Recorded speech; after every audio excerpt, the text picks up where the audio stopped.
The job of the blender is to combine these elements in such a way as to produce an overall flavour. A wider repertoire of different beverages than ever before. I think one of the most interesting breweries, and certainly one of the most interesting origin stories for a brewery in Australia. Single malts, blends, grain whiskies, bourbons and more. If you want mezcal to be sold around the world, then unfortunately you're going to have to make a compromise. This is the Drinks Adventures podcast. I'm James Atkinson, and this is the show where I speak to some of the world's most exciting producers of beer, wine and spirits and uncover trends and issues in the drinks industry today.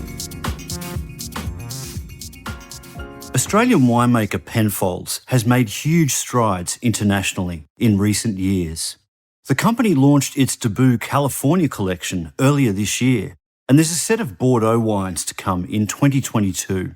And in 2019, Penfolds released 3 champagnes, produced in collaboration with the champagne house Thiénot, a Chardonnay Pinot Noir cuvée, a Blanc de Blanc Grand Cru and Blanc de Noir Grand Cru, all from the 2012 vintage and priced at $280 each. In this special episode of the Drinks Adventures podcast, produced with the support of Penfolds, Chief Winemaker Peter Gago gives you the lowdown on the project and the new addition to the range. It's a champagne that's a little more within reach for many of us.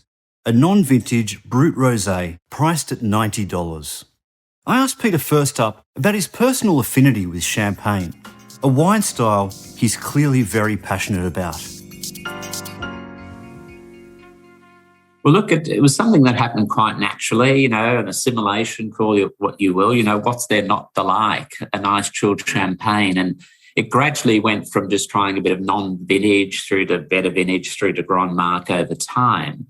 And in fact, thereafter, even at Roseworthy as an example, I didn't do my third-year project. I started a sparkling wine project in second year, which I continued into third year. So I made the wines in the second year and then analysed them and did all the testing and the research in the third. So even at that stage at Roseworthy, sparkling wine, I'm not using the word champagne, certainly it was Australian, was of huge interest. And just the mechanics of it, the taste of it, the effect of yeast autolysis and all those other things, what separates the good, the bad from the ugly in the way of sparklings. So bit by bit, it creeps up in you, a bit like a red wine collection or whites, toe in the water. And then bit by bit, we often joke about the grip of the grape, and it was the grip of the glass of champagne over time. Yeah, over time. And then, of course, later on in life, visits to Champagne, and how can you not be captured and enthralled by that? It's just so wondrous, a beautiful part of the world, and they're so hospitable, the people. And, yeah, you just get hooked on it. It's as simple as that. Very, very natural, very natural. What else do you think makes it unique from other wine styles globally? Well, in terms of the making of it, it's a little bit like fortified, yet the two are complete opposites. Fortified winemakers now are making wines that people will reap the benefits of, some of them, in the instance of the rare liqueur, tawnies and such like, decades and decades and decades for now. Only last year we released the 12s, which were made, almost a decade ago. So you're extrapolating what you think will be a lovely offering years from now. Only just returned from Singapore and I was lucky to buy some 2008 Krug. And I'm thinking to myself, hang on, that was made 13 years ago. And here we are excitedly buying it, all that time later. So there's the making of the wine, the base wines, there's the later processes, the secondary ferment in the bottle, and then the wait in bottle until you actually release the wine. Now, in the instance of champagne, of course, you've got everything else thrown in. You've got the soils, the chalk, the whole sort of temperature regime and, the climes of Champagne, all of those things come into it. And in fact, for that matter, from a viticultural perspective, the marginality of what's going on, grapes that only just ripen, and that's the art of it, getting that tightness, that definition, high risk, very high risk, a bit like our Yatana making in Australia, into regions that are just on the cusp of physiological ripening. And of course, it was fairly early on in your career that you were making Metho traditional sparkling wines with a gentleman by the name of Ed Carr, I believe. Indeed, yeah. I remember it vividly in the late 80s, applying to an advertisement in the Adelaide Advertiser for a sparkling winemaker role at Nuriotba. And I worked with Ed there for about 4 years, and we made all of those Seaview Pinot Noir Chardonnays, the classic Edmund Mazures, as well as sparklings, the Minchin Breeze and all those other things as well. But we had a wonderful Method Champenois cellar there, and we were kicking a lot of goals there in the very early 90s. Now, I'm interested to know about the day when you first proposed the idea, the somewhat outrageous idea of Penfolds making champagne to then CEO Mike Clark. Yes. Well, those were the days. Goodness, it seems quite some time ago. But look, in all sincerity, there was a blaring gap in the Penfold portfolio, and that was essentially sparkling. And you mentioned Ed earlier, and I'll mention him again, with almost 2 decades under his belt of, travelling around Tasmania and doing wondrous things and time on lees and, releasing older examples. We were a couple of decades behind. So the suggestion was put to Michael and our current CEO, Tim Ford, about the what if. And people, I don't think, treated it all that seriously originally because it was unheard of. What do you mean? Champagne, sparkling wine? No, champagne. And that idea came about. But what was a wonderful thing, and not just to the first, contact with the CEO, but when we actually launched the wine, it was wonderful symbolically to launch the 12s alongside 750ml bottles of 1912 Penfolds Minchin Brie. So, what's old is new again. Hang on, we're launching a 3 wines out of Champagne, out of the 2012 vintage, and just happened to have a full bottle of the 1912 Penfolds Minchin Brie, 1 century older. So for this thing called Penfolds, we've been doing business for a while, 177 years, almost 178 in a couple of weeks. And it took a century to leave that old Minchin Brie style and get to, what is the real thing, champagne. When you didn't give up on the idea and kept talking about it, was it hard to get it across the line? Well, not really, because they thought, we'll keep Peter quiet. I think there's as much of that going on as anything else. Oh, okay, Peter, okay, yeah, sure. There was sort of an element of that. And there was also a little bit of disbelief, as in, hang on, words come cheaply, but you really can get this to work? And perhaps I should talk about who we engaged with and how that occurred, because that made it all the more plausible. Thiénot and the House of Thiénot were actually our agents for selling Penfold red wines across France. So I was going across annually and doing huge global launches. Some of them were London-centric, but others were held in Paris, where we'd get European groups fly into Paris to do our big launches. And Thiénot sold the wines in France. So again, a provocative what if to a very worldly family. And Stanislas, the son of Alain, who used to be a broker in Champagne, thought that wasn't such a silly idea. So, the seed was sowed at that point and then later activated. But when I say a very worldly family, they own not just Thiénot, a Champagne house founded in 1985, which is like yesterday. They have Canard Duchesne, they have Joseph Perrier, they have properties in Bordeaux and, for that matter, in California. So very global thinking, very new world thinking. And the connection too, like Alain sold Krug, their Clos d'Ambonay vineyard. We adore Clos de Meny and that. Clos d'Ambonay, the Blanc de Noir vineyard. Very rare, very expensive. Well, there was a deal done between Alain Thiénot and Krug, and that's how that Blanc de Noir came into being. So everything's sort of interconnected, degrees of separation, call them what you will. One thing leads to another, and sometimes things click and quite naturally occur. And the wonderful thing about this project is it's been just such this easy, natural, dare I use the word real engagement right from the word dot. So, in fact, I've been quite amazed at how relatively easy it has been. And we'll talk about the CIVC in a few minutes, I'm sure, because that was a hurdle. Your timing must have been good as well, because if you kind of think what's happened since then, it might have been harder to get it across the line post the China situation in the middle of a global pandemic, I'd imagine. Indeed.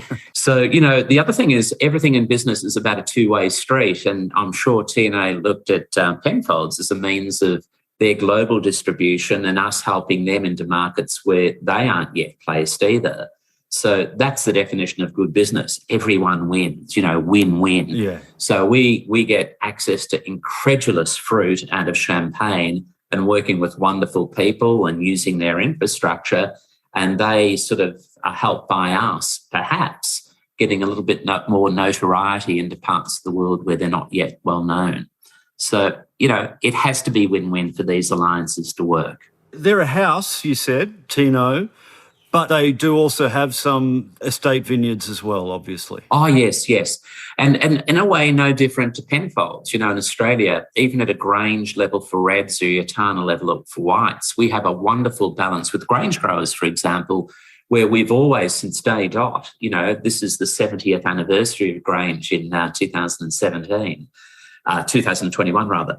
And right from the 51 onwards, we were buying growers' fruit as well as supplementing with fruit off our own vineyards. So in Champagne, there is a huge dependence on growers. And then, of course, Thiénot have their own plantings as well. And for that matter, we've said from the onset, it hasn't quite happened yet, but we want them to find us some Grand Cru vineyard material that is not just Grand Cru by name, but by status and end use. It just doesn't happen. You have to wait years and years to get the right vineyards. So we're in no great hurry because everything we do is about a vision and a longer-term goal. You act and try and do something overnight and people fall flat in their face. When we buy something, it will be the right thing, yeah. That's because obviously those vineyards are so tightly held, I would assume, of that level of quality. Indeed, yeah. If it's up there, you can bet your bottom dollar it's already been through an LVMH lens or it's already been looked at by, the people who have been there for centuries. And why wouldn't it be?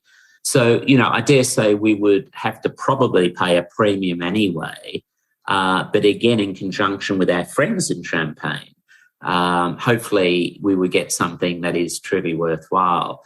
And look, it's a wonderful thing. And I made mention the CIVC earlier. I am sure they now love what we're doing to help promote the way of, we're just about to release the non-vintage rosé and the other wines. We did the global launch at the Ritz Hotel in Paris. Everything was done properly. So, to see Penfolds, and here we are, people can't see this, I'm pointing to you on the screen, but to see a bottle, the Penfold red stamp on something that bears the word legally Champagne is incredulous. I don't think we realise yet. This is not us being a distributor of these wines. This is us actively being involved in their creation.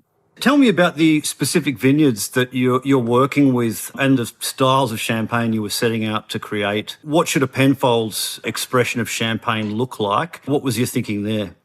Well, look, it's sort of analogous to what was the Yattarna project about initially. Yattarna, journalists, preordained it as being the White Grange, and I don't think we objected to that name or pursuit. But with Yattarna, and I can say the same with the Champagnes, we want layers of flavour, we want complexities.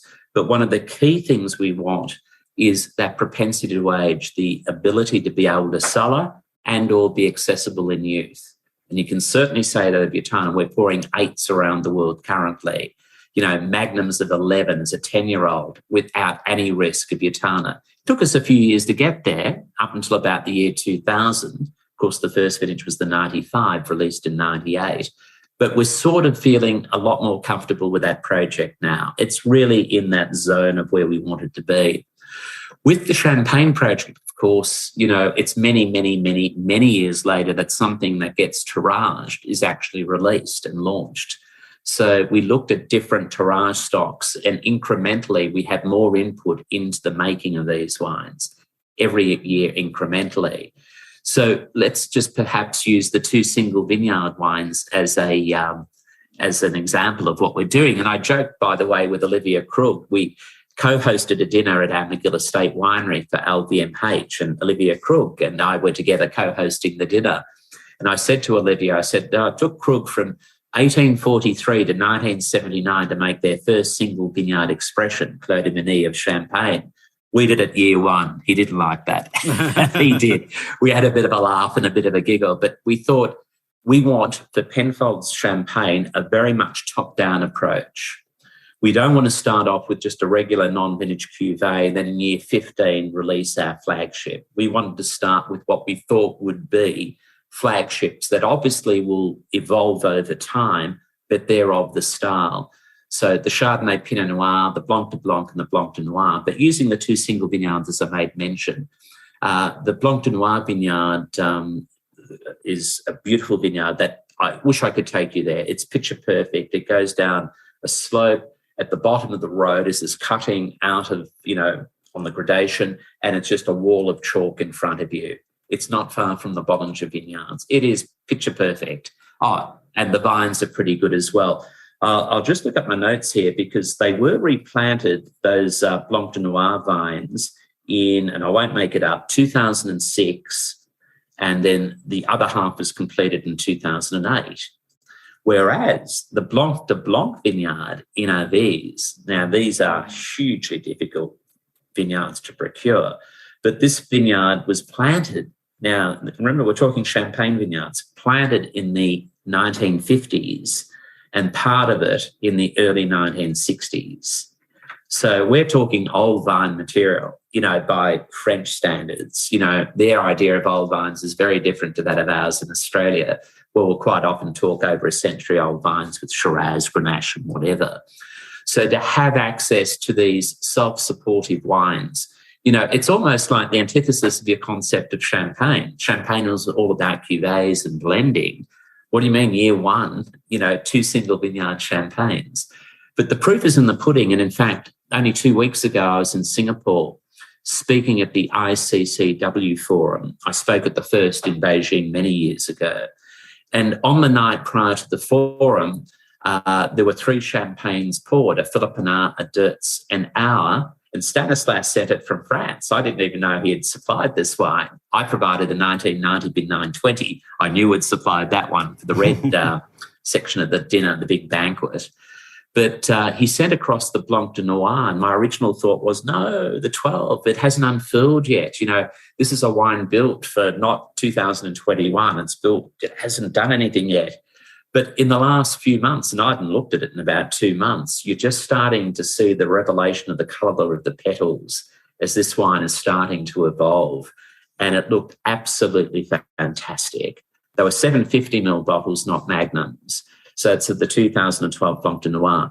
So how lucky to have self-supportive single vineyard champagne expressions year 1. Now, the other one is easy, the Chardonnay Pinot Noir from Grand Cru and Premier Cru vineyards right across Champagne. And that is truly what Champagne should be. So all from the 2012 harvest, released initially. And now, just this month, we're releasing the non-vintage rosé. Being single vineyard wines, I would sort of assume that the quantities are fairly finite. I know that you don't ever talk about the quantities of how much is actually made, but No. There ultimately has to be some significant volume involved with what you're doing to make it worthwhile, doesn't there? Oh, yeah, it will ultimately, as we make more champagne and get more confident with what we're doing. Otherwise, it's just a dalliance. But even if we just poured these wines at the great Penfold dinners regularly hosted around the world, that would tick my box. Maybe not the CFO of the company, but, rather than, and we were, you've been to some of our Penfold dinners. This year at our 70th celebration, we poured the 1996 Salon, for journalists, media gathered, for that. So we were doing that. We were pouring Krug. We were pouring the best of the best because, that starts off a dinner or a tasting just so beautifully, Grand Marque champagne, and now we're pouring our own. So even if we just had it for dinners, but no, this rosé champagne, the non-vintage, it will be poured over summer. It will be poured at next year's spring racing carnival. It will be poured whenever you want something in an ice bucket with a little bit of colour and champagne character of a high quality. And people love these styles. How were they received from a consumer point of view? There's still stocks of the 12s around?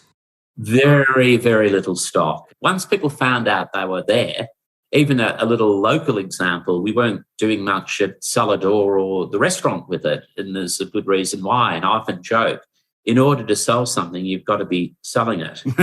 People didn't know it was there. They weren't asking for it. And guess what? We weren't selling it for the first few months. Then we started to show the odd bottle, and it was like bees to honey. Yeah. And in fact, the odd magnum and a bit of ceremony, and now people who come to McGill quite often will start their first request is for a champagne. And certainly at the McGill Estate restaurant, by the glass or by the bottle, they're given both options. And the same in the McGill Estate kitchen now. They can buy this by the glass or the bottle. And that's a lovely thing too. So people are usually quite trepidant. It's $2.80 shelf, so I'm sure it'd be a little bit more in the restaurant. And that's a big risk for someone who doesn't know anything about it. So to be offered a champagne by the glass is a great entree into the world of the Penfolds Thiénot Champagnes, or dare I say the Thiénot Penfolds Champagnes. I said to Stanislas, we've got to alternate the naming and the signage, 1 year, move it around a bit. Yeah. And I remember you talking when the 12s were released about, your decision-making process as to, that why you chose 12 as being a suitable vintage. Maybe you could speak to that. And also then, was it an easy decision to go with 13s? And I must admit, I don't know my champagne vintages as well as some would. Yes. It's funny, vintages in champagne especially are deemed to be sacrosanct, 28, 85, 88, they're preordained as being great, but not all are. And some that aren't from that vintage are, but it's a generalisation of sorts, but it affects pricing enormously. In recent times, of course, the 2008 was deemed to be the vintage. And I've often joked it is the vintage until the vintage comes along, and it happens to be 12. And it's going to be very, very interesting to put 8s and 12s alongside each other in about 10 years' time. And for that matter, 96, which was deemed to be a classic. So, that's what's happening now. 13 is mentioned. There's an enormous amount of press currently with the release of the Cristal 13. And there are some other 13s sneaking in. As mentioned, Krug have just released their 8. Salon released their 8 a little while ago, but only available in Magnum. But the great champagnes and the great vintages, people will pay a lot of money for, but that's not to preclude some lesser, in inverted commas, vintages from little spots here and there. And it's the same in Australia. If you look at Grange out of 2008, on paper, it shouldn't be 100 points and whatever. Robert Parker's Wine Advocate, Wine Spectator, for a harvest that contained a heat wave that went for 15 days non-stop, relentless heat, into the 40s day and night across that period. But we picked most of our great Shiraz prior to the onset of the heat wave. We didn't know it was happening. It wasn't forecast. But if you bought red wine after the heat wave, you get a very different red wine to what you get before.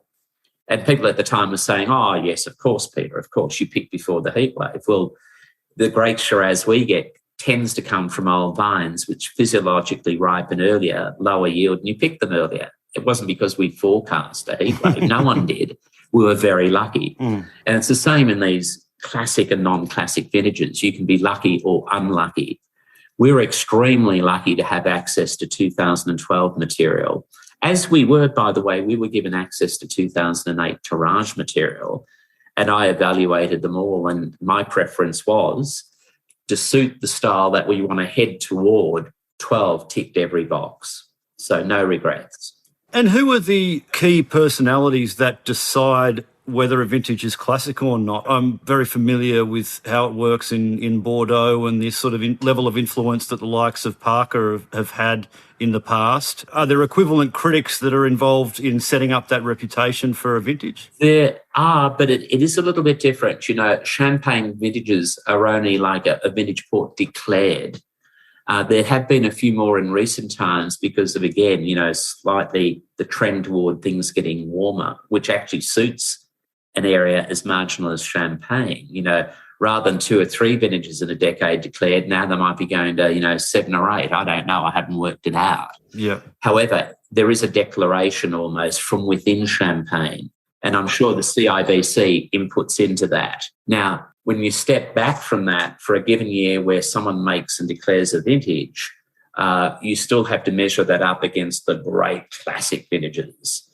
I'm sure, and I don't know this for sure, but for example, if we looked at Krug and Salon, just say as 2 great big names of Champagne, if you speak to Didier Dupont, the president of Salon, his favourite Salon is the 88. Whereas I'm sure Olivia and others would look at the 85 of theirs as being more classic. Now, which one is better? Well, it's so subjective, and they're 2 completely different styles anyway. But, it's all in the eyes of the beholder and the declarer and retrospectivity. For a long time, 96 was deemed to be great. Then it became fashionable for journalists to say, well, it's not that great. Will everything ever catch up to the acidity? Well, I can assure you, the 96s I've tasted in recent times deliver everything promised and a lot more. So, and you think that's from, pre-2000, 1996. I've got to do the arithmetic. That's a quarter of a century ago. And we're still stepping back yet to truly evaluate it alongside the great Champagne vintages. But, people make those declarations. Wine journalists, appropriate scores, and they've got to live and die by that score. And I think it's when 20 critics of renown and Champagne experts say something brilliant about a vintage that vintage's reputation starts to ascend. But it's not like the 10 Commandments. It's not set in stone. It's debatable, always debatable. And that's what makes the world of wine so appealing. Nothing is set in stone. There are no absolutes. You mentioned about the dosage trials earlier. It might be useful for some of our listeners who aren't necessarily Champagne geeks, as it were, to maybe just explain a little bit of the background about why Champagne is dosed and the outcomes that you're looking for there. Yes. Well, I think to a lot of people in Champagne, the addition of liquid sugar and dosage and other things in the expedition liqueur is of critical importance. It's sort of the last 1%. It's the icing on the cake, so to speak. Now, we've got to watch out. In recent times, there's been a little bit of a movement toward dropping, lowering dosage, almost trendy, almost very fashionable. The sauvage dosage, the non-existent, adding nothing. But on the other side, you have people say that whole amalgamation, integration of that material into the wine itself actually becomes part of the Champagne character, as much as the time on lees with yeast autolysis is part of, in inverted commas, whatever this term is, Champagne character. So the art is adding it takes off that dryness, or oftentimes if there is a bit of phenolic carryover, that sugar will mask that, but not really. It becomes part of the wine over time. And again, we're looking at very long, times between dosage and release quite often. So the trick is to get it there so the wine is beautifully balanced at around the time of release. Now, we do it with Grange, and we do those tastings organoleptically blind. We don't want to cheat. We don't want to look at growers, volumes, varieties, vineyards. We want to look at what's in the glass, in the bottle, without all of those biases creeping in. And I must admit, I love working with Laurent Fedou, with Nicolas Uriel, with Stanislas Thiénot. It's usually the 4 of us who do these dosage. Occasionally, Garance, Stanislas's sister, will come in, and you do it all blind. All the bottles are unlabeled. They might have numbers on them. That's all you know. And there are different sugar levels. And then you choose the one which offers not only wonderful balance at that point, but you have to extrapolate it over time. And they've got that experience, experientially. I've got a little bit of that experience from what I used to do in my former life in earlier days at Penfolds. And look, we have a little bit of healthy discussion as to which one is the best. And the final dosage between the 4 or 5 of us is usually a little bit of a compromise. And it's quite funny, how we form little parties. Oh, no, I prefer this. And then we have to explain it and we end up in a number. So, if we were to look at the Blanc de Noir, for example, its dosage was 2.4 gram, which is almost nothing. The Blanc de Blanc only has a dosage of 1.2. And in fact, I think we actually added less than 1 gram per litre because, again, there are some non-fermentables in there. We're talking residual sugar here. Now, that's almost nothing. Our rosé champagne, this one's 7 gram per litre. You can still call things Brut at around those levels. But the idea is not to, say, oh, aren't we good? We've got almost nothing added. You want to look at that thing called balance and extrapolation of how that wine will last over time. And being a non-vintage, the rosé is not necessarily going to sit in people's cellars for years either. No. And so you're not going to you correct me if I'm wrong here, but your thinking is with the other wines that, acidity is going to soften, there's going to be more generosity of fruit coming through over time. There will be other factors, yeah. This non-vintage, you're dead right, will be something that will be drunk over the next year, 2 or 3. The old bottle will be cellared, but very few. Whereas we know those vintage champagnes are going to be put away. And the point you've made is completely valid. Yeah. You're looking at fruit characters and other things as well. But not to forget the interplay of acidity in the sugar too. Our Blanc de Blanc didn't go through malolactic fermentation at all. It was 0, whereas the Blanc de Noir, complete malo, 100% MLF. So that interaction of malics and lactics and, and we won't even talk about the succinics and the pyruvic acid derivatives. They're just very distant weak carboxylic acid. It'll go over my head if you do. Yeah, and we won't go into that. But, you've got all of this to contend with. But basically, it's just a matter of, does that mask some of, if there is any phenolic carryover, or even some less desirable yeasty character that you want to sort of mask a little bit. There are lots of things in your mind, but the objective is to make the best champagne you can. And it's just lovely bouncing off Laurent and Nicolas and Stanislas, who are just 100% champagne. And that's the other great part of this. I'm not talking and postulating and benchmarking against wines of champagne. We're in champagne, we're doing it. We've got the fruit, we've got the acidity, we've got a lot of background knowledge. Laurent has been in the game for many, many years, as has Nicolas.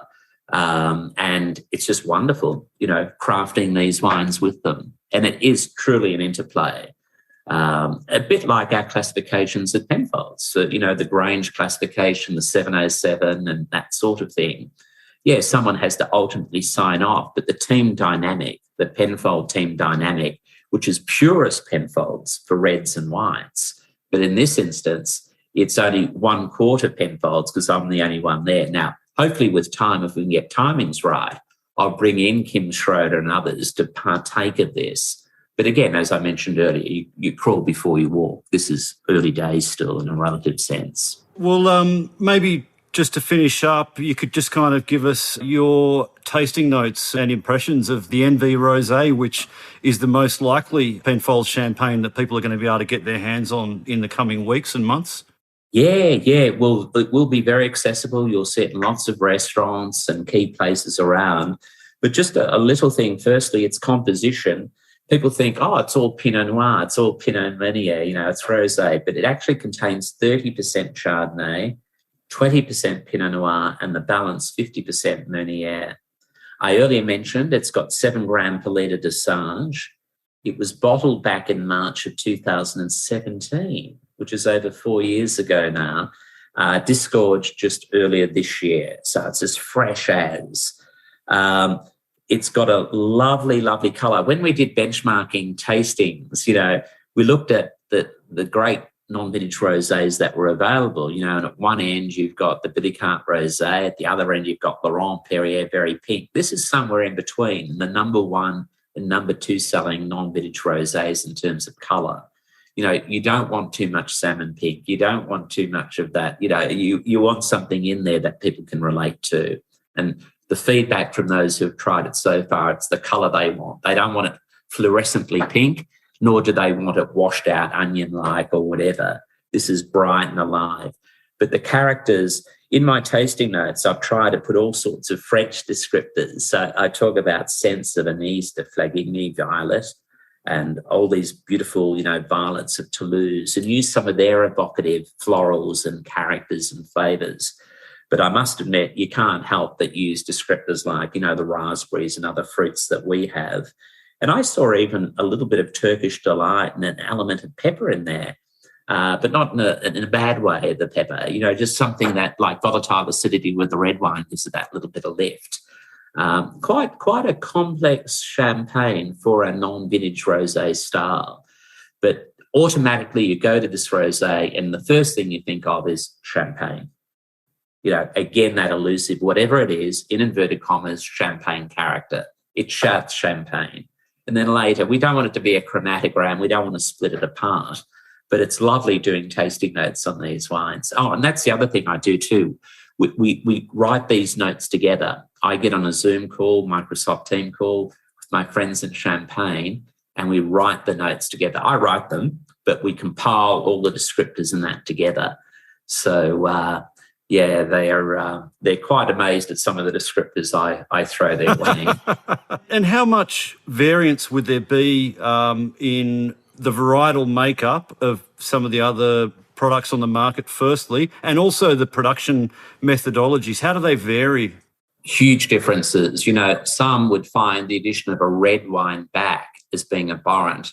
Others keep a little bit of skin contact there with the Pinot Meunier and the Pinot Noir to get a little bit of colour, but done without the addition of a red wine made from other parts of Champagne. So there are many variations on the theme, just as there is with rosé table wine. There are so many variants. And I think that's the nice thing about it. There's just not one way. If you're looking at a rosé table wine from Provence, it might be very different to some that are being sold in Australia now, adjoining the Hill of Corton in Burgundy. In Australia, there are rosés made from Grenache, an old vine Grenache, or the, Pinot Noir out of the Adelaide Hills. There's no definitive style. But no, to your question, there are so many styles of rosé champagne, and as earlier mentioned, so many colour variations. That's the other thing, yeah. But I like our packaging of it. It's just understated. It's simple, but you can tell, via the box straight away with all those lovely, stars and such like. And there's no doubting that what you're about to try here visually is a rosé champagne. Well, that's a good note to finish on, Peter. Thanks so much for your time on the Drinks Adventures podcast, and best of luck with all things Penfolds Champagne. Well, thank you. And I did mention the word G5 once, so I was going to get into that, but we didn't talk G5. That's for another conversation. The Thiénot Penfolds Champagne Brut Rosé is available globally now, priced at $90 Australian per bottle. Visit penfolds.com for stockist information. The Drinks Adventures podcast is produced by me, James Atkinson, with additional production and mixing by Dave Robertson. You can find complete transcripts, links and other information on the show at drinksadventures.com.au. You can follow me on all social media platforms at by James Atkinson, like my Facebook page, James Atkinson Drinks Adventures, to be kept informed of podcast giveaways and other news about the show. The Drinks Adventures podcast needs your support as listeners. Please do us a favour and leave an honest review and rating for the podcast on iTunes or Stitcher. We love hearing your feedback, and it helps inform other people this is a show worth listening to. Or simply drop us a line at hello@drinksadventures.com.au.